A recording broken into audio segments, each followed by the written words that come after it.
Assalamualaikum warahmatullahi wabarakatuh. Halo semuanya, perkenalkan nama saya Kafif Fauzan Hafiz dari kelas 12 DKV. Di sini saya akan menjelaskan analisis peluang usaha kreatif DKV. Konsep peluang usaha kreatif. Peluang usaha kreatif adalah kesempatan yang dapat dimanfaatkan untuk menciptakan suatu usaha yang mengandalkan kreativitas, keterampilan, dan kemampuan melihat kebutuhan masyarakat. Peluang usaha tidak selalu muncul dari sesuatu yang benar-benar baru. Peluang juga dapat berasal dari masalah atau kebutuhan yang sudah ada, kemudian dikembangkan menjadi produk atau jasa yang memberikan solusi. Tujuan manfaat peluang yaitu yang pertama memenuhi kebutuhan konsumen, yang kedua memberikan solusi terhadap suatu masalah, yang ketiga menciptakan nilai tambah, yang keempat mendapatkan keuntungan.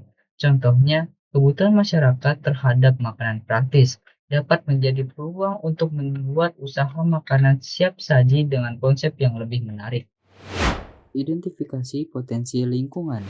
Selanjutnya, kita mengidentifikasi potensi lingkungan, menentukan peluang dari lingkungan sekitar. Salah satu cara menentukan peluang usaha adalah dengan mengamati lingkungan sekitar.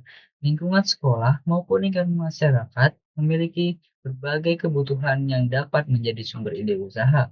Yang pertama, lingkungan sekolah. Kita dapat mengamati kebutuhan siswa, kegiatan sekolah, organisasi, ekstrakurikuler, serta produk atau jasa yang belum tersedia di sekolah. Yang kedua, lingkungan masyarakat. Kita dapat mengamati UMKM, toko, kuliner, jasa, kerajinan, dan berbagai kebutuhan masyarakat. Hal yang perlu diamati dari identifikasi potensi lingkungan yaitu masalahnya, kebutuhan, solusi, dan peluang.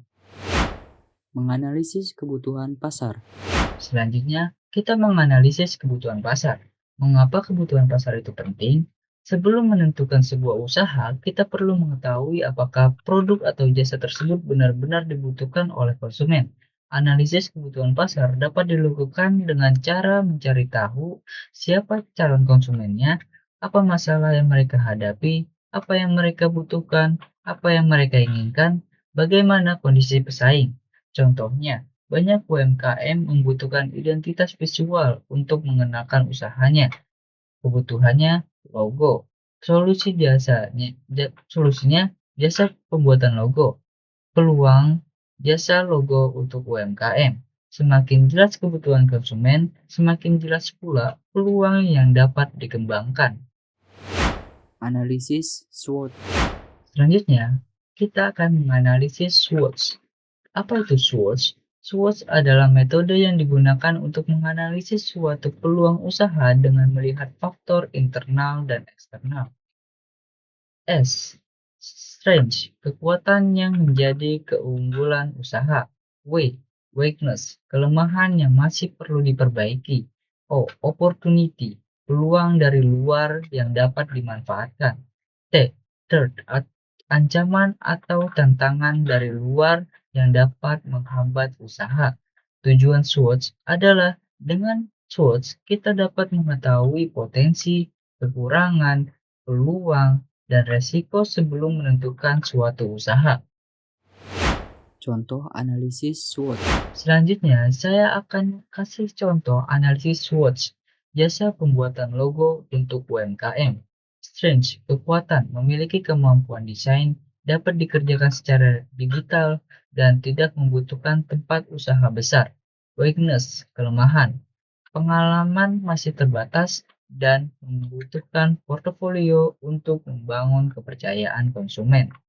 Opportunity, peluang. Banyak UMKM dan usaha baru membutuhkan logo serta identitas visual untuk mengenalkan usahanya. Third, ancaman. Terdapat banyak kompetitor dan perkembangan teknologi membuat pesaing semakin luas. Kesimpulannya, berdasarkan SWOT, jasa pembuatan logo memiliki peluang untuk dikembangkan tetapi perlu meningkatkan kualitas, kreativitas, dan membangun kepercayaan konsumen. Menentukan ide bisnis bidang DKV. Selanjutnya, kita akan menentukan ide bisnis di bidang DKV. dari analisis menjadi ide bisnis. Setelah mengamati lingkungan, mengetahui kebutuhan pasar, dan melakukan analisis SWOT, langkah berikutnya adalah menentukan ide bisnis yang sesuai. Ide bisnis sebaiknya mempertimbangkan yang pertama, kebutuhan konsumen, yang kedua, kemampuan yang dimiliki, yang ketiga, sumber daya yang tersedia, yang keempat, tingkat persaingan, yang kelima, potensi keuntungan, dan perkembangan usaha. Ide bisnis yang saya pilih adalah jasa pembuatan logo. Jasa ini dipilih karena sesuai dengan keterampilan DKV dan dapat membantu UMKM di dalam sekolah maupun di masyarakat untuk memiliki identitas visual yang lebih jelas. Kesimpulan. Kesimpulan dari semua materi adalah peluang usaha dapat ditemukan dengan mengamati lingkungan dan memahami kebutuhan masyarakat. Setelah menemukan kebutuhan, peluang tersebut perlu dianalisis untuk mengetahui apakah dapat dikembangkan menjadi usaha. Salah satu metode yang dapat digunakan adalah SWOT, yaitu melihat kekuatan, kelemahan, peluang, dan ancaman. Hasil analisis kemudian dapat digunakan untuk menentukan ide bisnis yang sesuai dengan kebutuhan pasar dan kemampuan yang dimiliki. Dalam contoh ini, ide yang dapat dikembangkan adalah jasa pembuatan logo. Mungkin segitu saja yang bisa saya sampaikan. Peluang tidak selalu datang dengan sendirinya. Terkadang peluang muncul ketika kita mampu melihat kebutuhan dan memberi solusi. Sekian dari saya. Assalamualaikum warahmatullahi wabarakatuh.